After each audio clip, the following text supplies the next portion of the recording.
he would move away and I would try to move closer, and then I would move closer and he would move away, and it's like we're constantly like doing this little dance where we're never really connecting.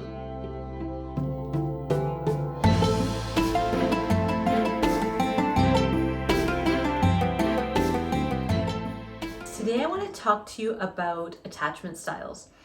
By now you've probably heard a little something about attachment. It's kind of in the mainstream conversations, and so you might have heard about it, you might not. So I'll do a quick refresher for those who might be new to the idea, and then kind of build on it a little bit in the context of relationship. So attachment research has been around since the 60s, and probably before. And there were experiments done where they looked at what happens for children when their caregiver leaves the room, when they come back, when a stranger is present, when the child's left alone. There's all of these different scenarios. And what came out of some of that research was there's different styles that children have from a very, very young age. So in the first kind of 18 months of life or so, the patterns that start to form will influence the way that children bond with adults.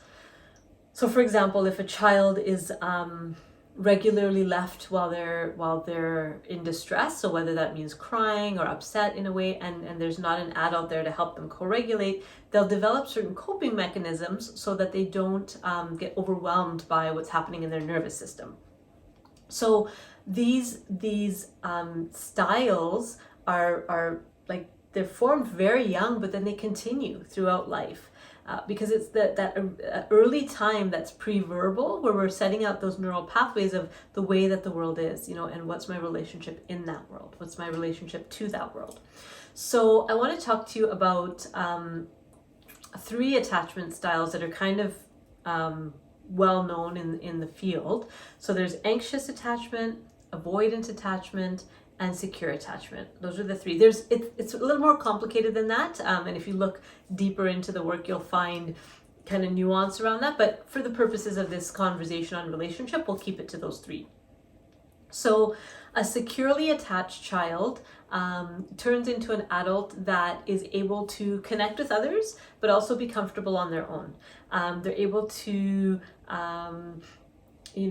express what they need and also be receptive to other people's needs. They're pretty balanced, right? And those are children who, those are people who as children were well attended to in the first 2 years of life, and most of their needs were met, and they were bonded and connected to their caregivers, and there wasn't kind of a big disruption to that. Their caregivers were attentive and non-stressed, and present for most of their waking hours. So a lot of conditions have to be met for us to be securely attached. And then there's the insecure attachment, so avoidant and anxious. So now as adults, what happens in anxious attachment and avoidant attachment styles? In anxious attachment style, that is the person who's like longing and clinging and wanting and worried that the relationship's going to end and unsure about whether that person really loves them or not. They're kind of always wanting something, needing something. Whereas the avoidant is the opposite of that. The avoidant is the person who feels like the other person's too much, and they need their distance and they need their space, and they're feeling smothered, and they're it's hard for them to kind of turn towards their partner. They'd rather just be a little bit aloof, a little bit distant. And this is not specific to gender. Whatever gender you are, you could be either anxious or avoidant. It doesn't really connect that way. But what we do find often in relationships, in couples, is that there will tend to be one anxious and one avoidant in the couple. Not always, but often you'll find that those, they say opposites attract. They'll kind of bring each other, they'll kind of come together. And I'll give you an example from my own life. When I entered my marriage, I was a very anxiously attached person, and my husband was an avoidant.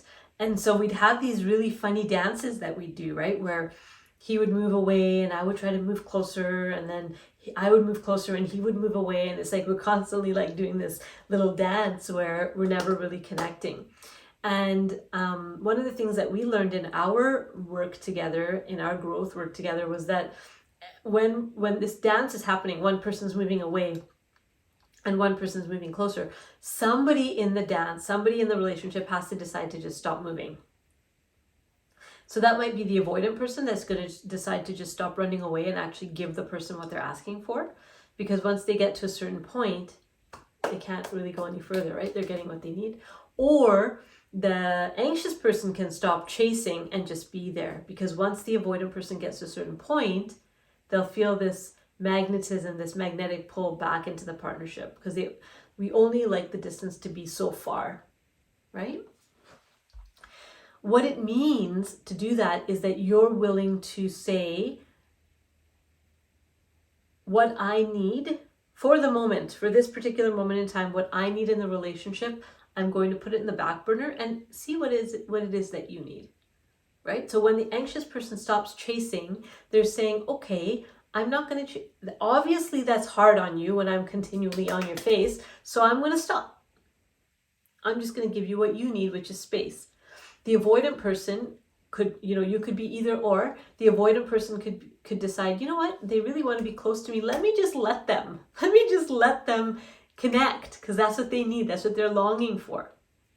And the beauty of this, when we use attachment styles as the foundation, the beauty is that it only takes one person to make the decision to stop, right? To stop those coping behaviors that we adapted and we developed when we were really, really young, that made sense at that age, that maybe aren't making sense in our grown-up adult relationships. So when you stop running or chasing, then you become what's called the secure attachment figure, right? So when the anxious person stops chasing, then they can become that steady, that lighthouse for this avoidant person to, be out in the stormy sea and then eventually make their way home.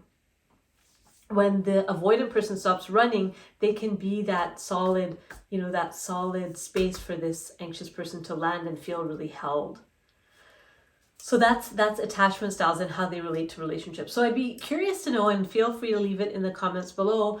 What style do you think you are, anxious or avoidant or secure? And how do you think, like, what is it in your behaviors that makes you think that you might be one or the other? Feel free to like this video if you liked it, subscribe to our channel. There's more information and content around relationships around here, so look around and we'll see you next time. Bye.